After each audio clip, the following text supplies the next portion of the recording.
테슬라의 수석 디자이너 프란츠 폰 홀츠하우젠이 오늘 CNBC와 인터뷰를 가졌습니다. 인터뷰를 통해서 옵티머스 개발과 관련된 내용, 사이버캠 및 저가형 모델과 관련된 내용을 공개합니다. 인터뷰를 한국어 더빙 버전으로 살펴보고 다가오는 테슬라의 옵티머스 출시 소식과 함께 지금까지 확인된 테슬라의 3분기 추가 인도량 업데이트 등의 소식을 정리하겠습니다.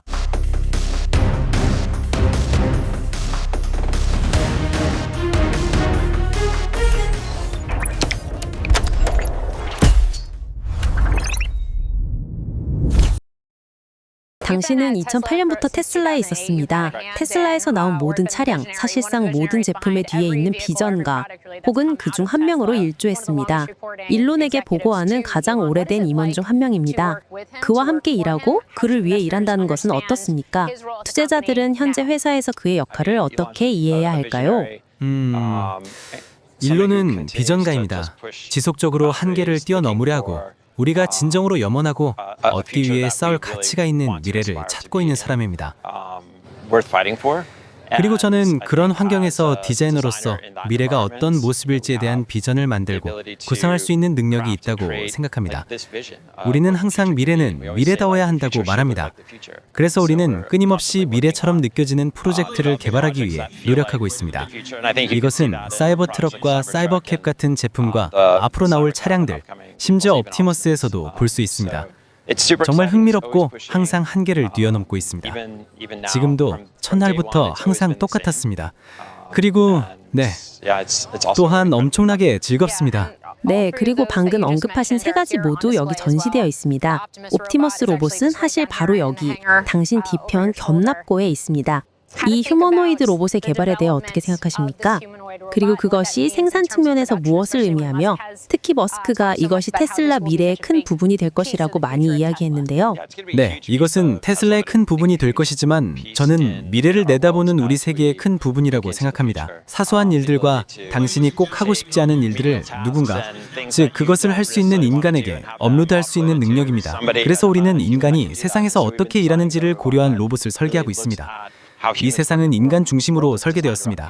그래서 저는 인간이 할 수 있는 일들을 할 수 있는 로봇을 갖는 것이 정말로 그런 사소한 일들을 없애고 우리의 삶을 풍요롭게 하며 더 좋게 만들 수 있다고 생각합니다. 우리가 사랑하는 일들을 하는데 더 많은 시간을 보낼 수 있습니다. 옵티머스가 이 여정에서 예상했던 대로 작동하고 있습니까? 진정한 휴머노이드로서 공장 바닥과 사람들의 지배까지 도달하는데 무엇이 더 필요합니까? 네, 정말 빠르게 진행되었지만 팀이 이 작업을 해온 짧은 기간 동안의 발전은 놀랍습니다. 우리는 팀을 성장시키는 동시에 프로젝트를 구축해왔습니다. 그리고 우리가 작업하고 있는 것들은 정말로 놀랍습니다. 그리고 우리는 매일 이 분야에서 새로운 지평을 열고 있다고 생각합니다. 팀은 정말로 활기가 넘칩니다. 일론은 이 프로젝트에 엄청나게 관여하고 있습니다. 네, 함께 할 수 있는 훌륭한 프로젝트이며 휴머노이드 로봇의 미래가 어디로 갈지 그리고 어떻게 우리의 삶을 풍요롭게 할지 보는 것은 정말 기대됩니다.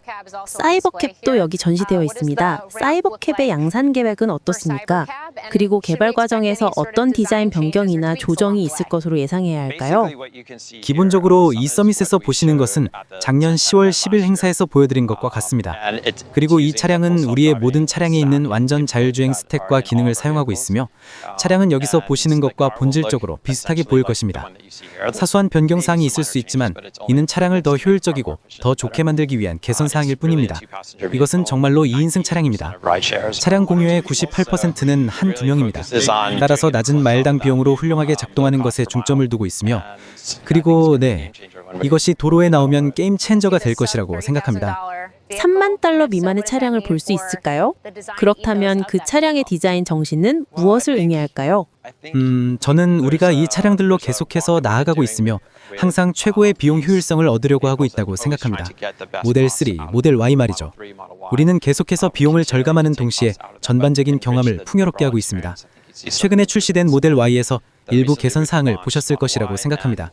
이전 버전과 비슷하거나 더 낮은 가격으로 더 나은 차량입니다. 그리고 우리는 계속해서 더 많은 것을 얻기 위해 노력하고 있습니다.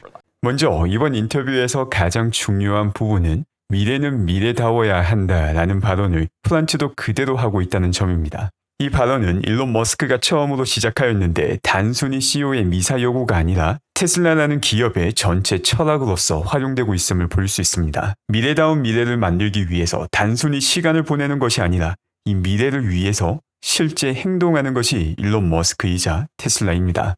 그 다음 주요 내용은 옵티머스 개발과 관련된 부분입니다. 옵티머스 같은 경우 테슬라라는 단일 기업에게도 아주 중요한 일이지만 이를 넘어서 전 세계에 상당히 큰 부분이 될 것이라고 프란츠는 평가하였습니다. 옵티머스라는 휴머노이드는 개별 기업을 넘어서는 파급력을 전 세계에 떨치게 될 것이다 라고 평가하는 것입니다. 테슬라의 옵티머스가 다른 기업의 휴머노이드와 차이점을 가지는 부분이 있습니다. 옵티머스의 목적은 인간이 하는 일을 벌써 대신하고자 하고 있지만 대부분의 휴머노이드 회사에서 만들고 있는 로봇은 사람들의 관심을 받고 투자를 받기 위해서 만들고 있다는 차이점이 존재합니다.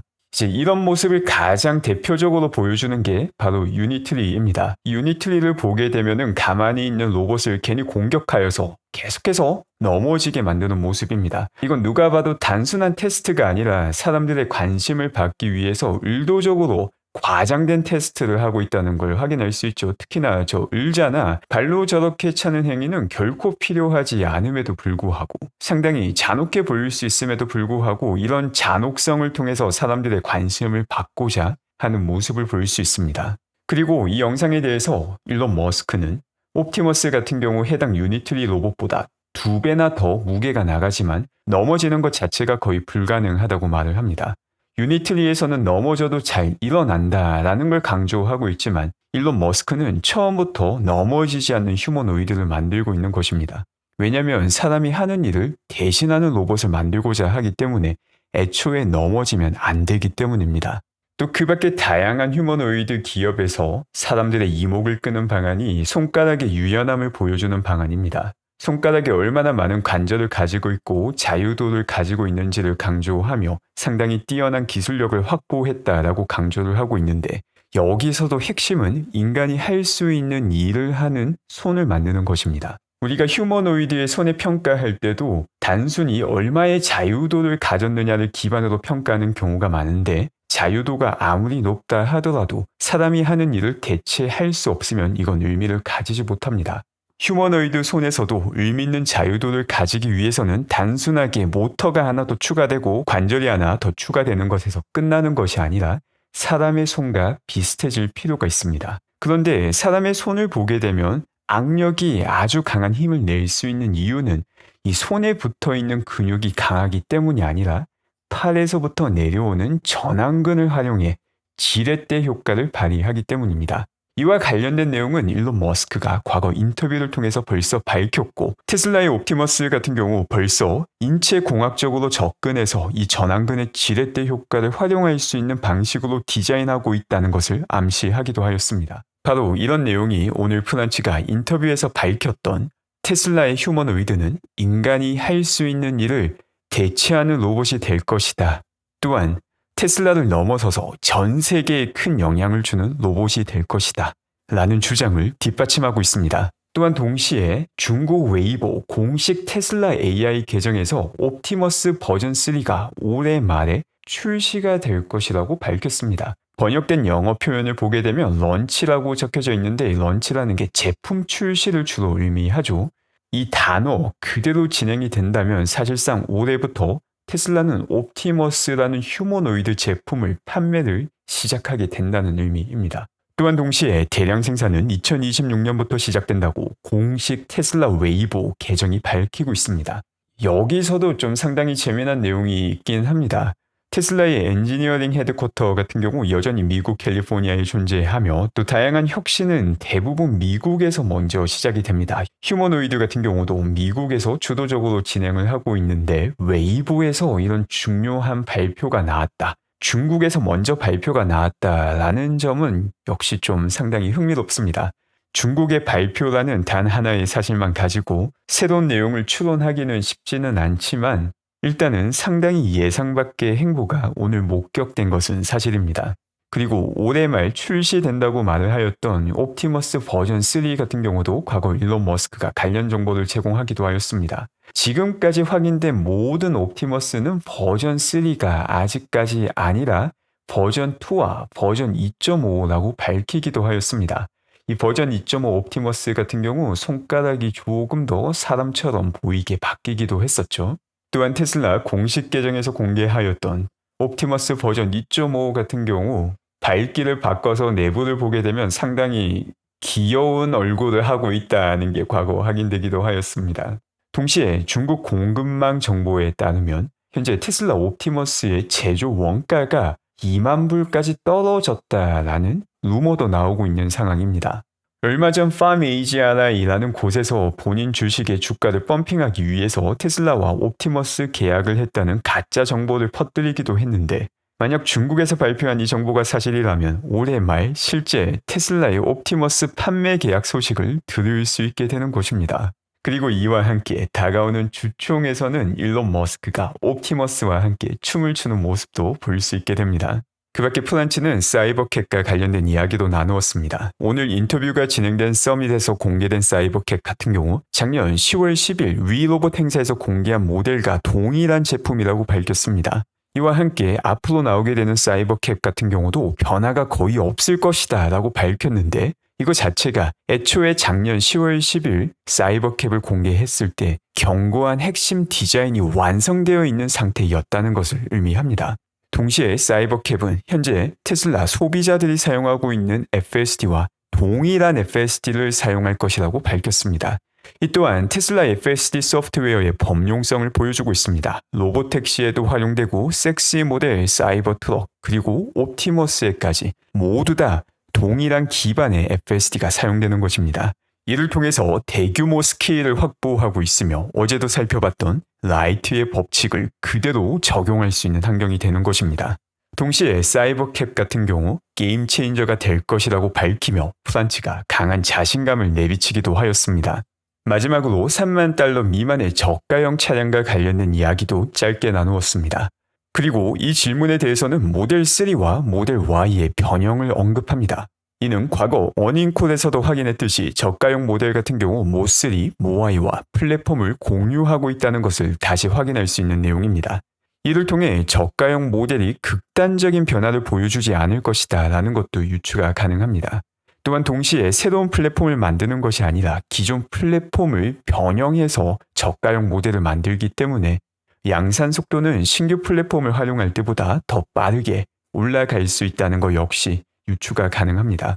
그렇기 때문에 이번 4분기부터 테슬라에서 저가형 모델과 관련된 움직임이 활발하게 포착이 되게 된다면 전기차 부분에서는 수요, 에어포켓이 발생할 수 있는 2026년 1분기 이 저가형 모델이 힘을 써줄 가능성도 분명 존재하는 상황입니다. 그 밖에 지난주 확인된 중국 인도량도 살펴보겠습니다. 지난 22일에서 28일까지 19,300대가 한 주 만에 중국에서 인도가 되었습니다. 이 19,300대라는 수치는 수치상으로도 아주 높은 수치이며 또 중요한 점은 이번 3분기가 28일이 끝나고 난 다음에도 29일, 30일이 남아있기 때문에 중국 인도량은 더 높게 올라간다는 의미가 듭니다. 지난주 같은 경우 하루 평균 판매량이 중국에서는 2,500대를 넘게 기록하고 있기 때문에 29일, 30일을 합치게 되면 사실상 5,000대가 더 추가될 수 있다는 의미입니다. 지난 2분기 테슬라의 인도량을 보게 되면 38만 4,000대를 기록하였습니다. 그리고 지금 보시는 게 방금 확인하였던 지난주 중국 판매량을 포함하고 있는 분기 누적 판매량을 나타내고 있습니다. 이번 3분기를 지난 2분기와 비교하면은 벌써 35,000대가 증가한 상황입니다. 그런데 29일, 30일까지 포함하게 되면 사실상 중국에서만 2분기 대비 4만 대가 증가하게 되는데 이것도 일단 35,000대라고 가정을 하고 이번 분기 인도량이 지난 2분기와 비교해서 얼마나 차이가 날 수 있는지 한번 계산해 보겠습니다. 앞서 살펴봤던 2분기 38,400여 대에 현재 중국에서 확실하게 확정된 35,000대 증가를 더하게 되면 벌써 42만 대가 되게 됩니다. 그리고 유럽 같은 경우 아직까지 모든 자료가 확인된 건 아니지만 현재 3분기를 보게 되면 2분기보다 매주 판매량을 발표하는 국가에서는 누적 판매량이 더 높은 추세가 이어지고 있다는 걸 확인할 수 있습니다. 이를 바탕으로 유럽에서도 지난 2분기와 비교할 경우 5,000대 정도가 이번 3분기에 추가가 되게 된다면 앞서 계산했던 이 42만 대에 5,000대를 더해서 42만 5,000대가 됩니다. 중국과 유럽이 가장 큰 시장이기는 하지만 그 밖에 다른 국가에서도 상당히 큰 움직임을 보여줬던 게 이번 3분기입니다. 그리고 그 국가 중 한 곳이 바로 한국입니다. 이를 보게 되면 한국에서의 테슬라 판매량이 4월 달에는 1,500대도 되지 않았는데 5월, 6월에는 6,500여 대, 6,400여 대를 기록합니다. 그리고 7, 8월 같은 경우 7,000여 대를 넘기고 8월은 거의 8,000여 대를 기록합니다. 만약 9월에도 이와 같은 8,000여 대 수준이 되게 된다면 4월 달과 비교했을 때 벌써 5,000대의 차이가 나고 1,000대, 1,000대씩 차이가 나서 한국에서만 또 7,000대의 차이를 만들게 됩니다. 하지만 역시 보수적으로 접근하기 위해서 6,000대가 한국에서만 더 추가되었다라고 계산을 하게 되면 벌써 이번 3분기 인도량은 43만 1,000대를 기록하게 됩니다. 그리고 가장 하이라이트인 미국이 남아 있습니다. 앞서 살펴본 43만 1,000대에서 48만 대 이상을 기록하기 위해서는 미국에서 증가하는 3분기 인도량이 2분기 대비 49,000대 이상이 되어야 됩니다. 그런데 보조금이 사라지지도 않는 중국에서 보수적으로 잡아도 35,000대가 지난 분기보다 증가하였고 또 29일, 30일까지 계산한다면 벌써 4만 대가 중국에서 증가했습니다. 이런 상황에서 과연 미국에서 49,000대의 인도량 증가가 이번 3분기 발생하지 않았을까? 전 충분히 발생했을 수 있다라고 생각을 하며 이렇게 되면 테슬라는 이번 3분기 48만 대 이상의 인도량을 기록하게 되며 48만 대 이상부터는 단기 주가에도 높은 확률로 긍정적인 영향을 주는 수치가 되게 됩니다. 그리고 중국에서는 이번 주 아주 재미난 움직임이 포착됩니다. 바로 지난주 중국 판매량의 20%가 모델 Y 롱힐 베이스가 차지하고 있다는 점입니다. 그동안은 롱힐 베이스에 대한 수요 자체는 분명 높음에도 불구하고 인도량에서 차지하는 비율이 많지 않아서 생산과 관련된 문제가 있는 게 아닌가라고 생각을 했는데 바로 이 병목이 지난주부터 해결되기 시작했다는 것을 확인할 수 있습니다. 그리고 이와 관련된 내용 역시 지난 23일 방송에서 중국 4분기 인도량 서프라이즈에서 언급하기도 하였습니다. 모델 Y, 롱힐 베이스 같은 경우 분명 수요가 높음에도 불구하고 인도가 적게 진행되고 있기 때문에 이 생산 병목일 가능성이 높으며 4분기부터 이 생산 병목이 해결되며 중국 보조금 삭제와 함께 4분기 중국 인도량을 함께 견인할 가능성이 높다라고 정리했었는데 바로 이 부분이 4분기가 시작되기 직전에 확인이 된 것입니다. 동시에 오늘 중국에서는 모델 Y, 롱힐 베이스가 어떻게 생산되는지 그 생산 과정을 공개하기도 하였습니다. 이 영상을 보게 되면 기가 상하이가 얼마나 효율적으로 운영이 되고 있으며 높은 수준의 자동화가 벌써 성취되었는지를 보여줍니다. 이런 테슬라의 생산 공정의 효율성을 정확하게 이해하기 위해서는 사실 다른 기업에서 어떻게 생산하고 있는지를 비교해서 볼 필요가 있습니다. 지금 보시는 영상이 아우디에서 차량을 조립할 때 보여주는 모습입니다. 언박스드 영상에서도 언급을 했지만 이 하나의 큰 덩어리인 박스 안에서 사람이 작업하기 위해서 불편한 그리고 비효율적인 움직임을 많이 사용하고 있다는 것을 볼 수 있습니다. 테슬라는 아직까지 언박스드 공정을 본격적으로 시작하지 않았음에도 불구하고 이런 비효율적인 동선을 줄이기 위한 최적화가 많이 진행되었음을 보여주고 있으며 언박스드 프로세스까지 본격적으로 시작되게 된다면 벌써 최고의 효율을 보여주고 있는 자동차 생산 공정에서 다시 한 번 더 점프할 수 있음을 볼 수 있습니다. 그리고 오늘 테슬라에서 아주 재미난 움직임을 취하기도 하였습니다.